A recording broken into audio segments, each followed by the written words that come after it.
Hey, welcome back to my channel. Reviews may vary. I'm Kenya. I just wanted to talk quick. Why do I always say that? I don't have to talk quick.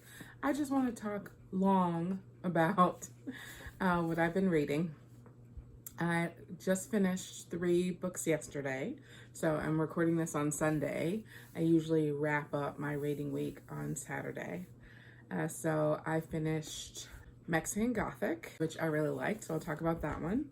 And I read The Deep, which is a novella written by River Solomon, so I'll talk about that one. And Song Yet Sung by James McBride, so I'll talk about that one. And then hopefully while I'm talking, I will decide between this book and this book for what to read next. This one is a little monster story, and this one is a little bit more substantial. So I haven't decided which one I'm going to pick yet. So maybe I will be thinking about that while I'm talking. So A Song Yet Sung, I don't have that one to show you. I'll put it somewhere around here. I read an audiobook, and it's a book about Liz, who is a runaway slave. She's run away by the time our story starts and has been shot in the head with a bullet. It's not called a bullet. They called it something else. And she finds herself near death and resting with some other captured souls in a house with some slave catchers. So she has visions, and they call her two-headed, which means that she sees now and she sees in the future. So she escapes and sets off a series of events. I guess they're her fault, but who can really fault someone for trying to get away from people who have enslaved you, right? She's really valued by her master because she's really pretty, and that's one of the reasons why she's trying to get away. But her visions tell her that Black people will never be free. So she's not interested in running up north. She thinks that's kind of a trap. Some of her visions are really interesting. She sees Black people never really being free, and she has some visions of like fat babies, and it's just a really interesting story. So I would definitely recommend it.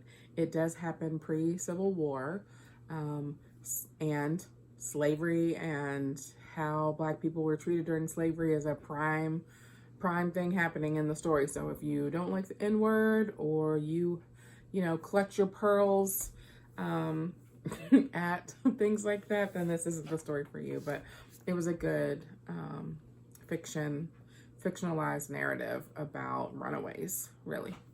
And I read The Deep. So when I read The Deep, I didn't realize that it was based on a song. So I thought that was pretty cool to learn about later. Daveed Diggs, who played Jefferson in the original Hamilton cast, is the audiobook narrator, and he's also one of the writers of the song. So he has a band called The Clipping, and they wrote a song called The Deep. And the short story by River Solomon was based on that song.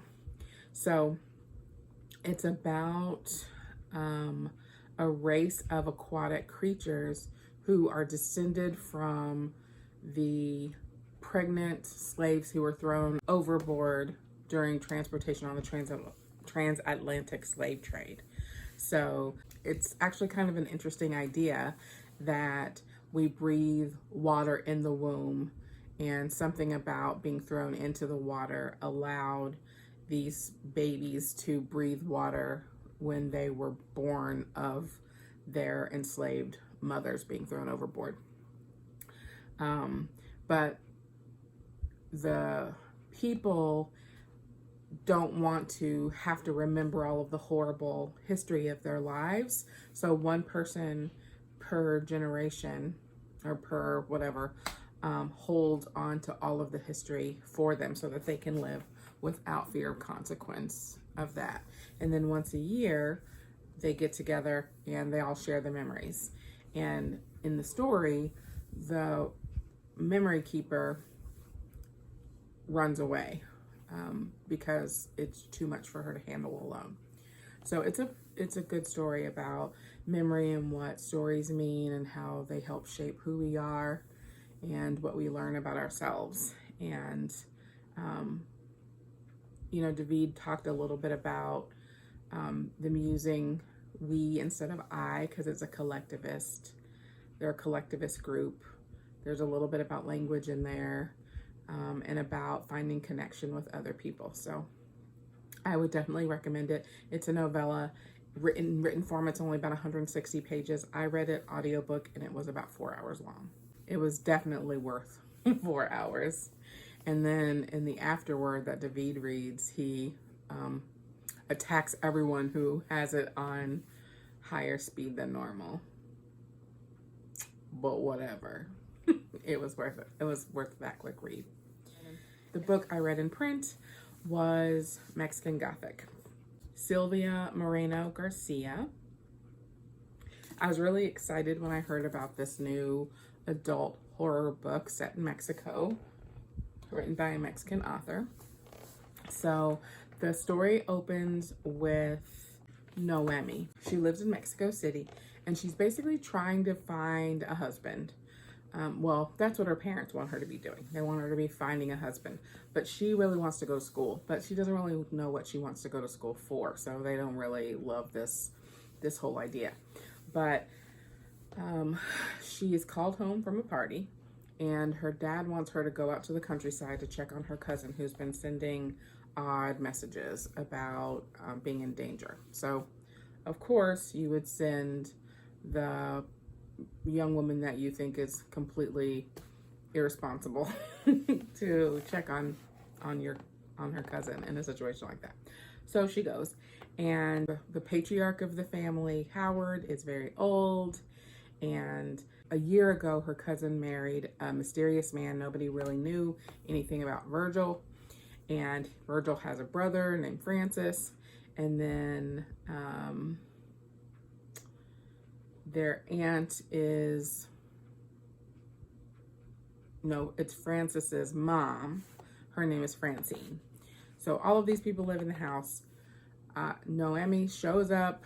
They don't like her. They don't want her to be there. They are saying that her cousin has tuberculosis, not any kind of tuberculosis that anybody's ever seen before. Noemi is very suspicious, and as you might expect, because it's a horror book, bad things start to happen. She's noticed it. She goes into town and starts to hear stories about the family being haunted, the house being haunted. They're a mining family, and there have been these pandemics that have run through lots of the Mexican miners, and nobody really knows what's going on, and she's out to discover it. Of course, she does discover it, and horrible, gruesome things happen next, and then it's over. Ooh, I don't want to tell you too many things about it. I didn't know a whole lot going in, but I really liked it. The first chapter was a little slow. The first chapter or two was a little slow. It took me a little bit to get into the rhythm of the language, but then I really liked it by the end. There were some cool things, again, about memory. I guess my theme for all of the books this week, or maybe I'm just thinking about it, the theme of memory and learning your history and knowing what's has gone on before you. And she's a little bit that trope, that Buffy the Vampire Slayer kind of thing, where she's a little flighty and ditzy, and then she's called on to be kind of a hero. And she has a lot of heart for her family. So I really enjoyed the book and have every intention of looking up other things by this author. So if anybody knows where to go next with Silvia Moreno Garcia, let me know, and I'm happy to try something else of hers. Okay, and then picking a next book, which I will, if I pick this little one, I could probably just read it this week. With The Vanishing Half, I want to read it, and then I'm going to do a giveaway because I accidentally bought 2 copies of it. But I want to read it first so that I can kind of recommend it to people before I just do the giveaway. But maybe I will kind of start the giveaway. This is Sunday, start it tomorrow, and then I'll have read it by the time, I don't know, I haven't decided yet, but this one is about twins, one who goes off to live sort of as a Black person, and then the other one goes off to live as a white person, and it's about their lives. And then I think something comes up with their children and their children's lives crossing. So I'm interested to read this one. It's been pretty popular, maybe because it's a Barnes & Noble book club book pick. So it's gotten a lot of press that way, but people have really enjoyed it. So that's an important thing about a popular book. Don't pick it just because it's popular, because sometimes they're not very good. But then this one, I love a monster. I love a good monster story. I'm not sure if it's going to be a monster or a metaphor, which is always a tricky thing people do, but it's short, so I'm not too worried about it. So I think I'll probably start with The Vanishing Half because I am doing the giveaway, and then move on to the other one, or any of the other ones that I just bought.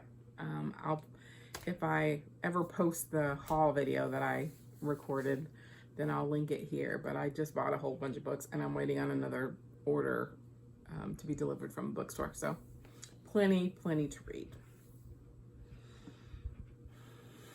All right, I guess that's it. See you next time. Bye.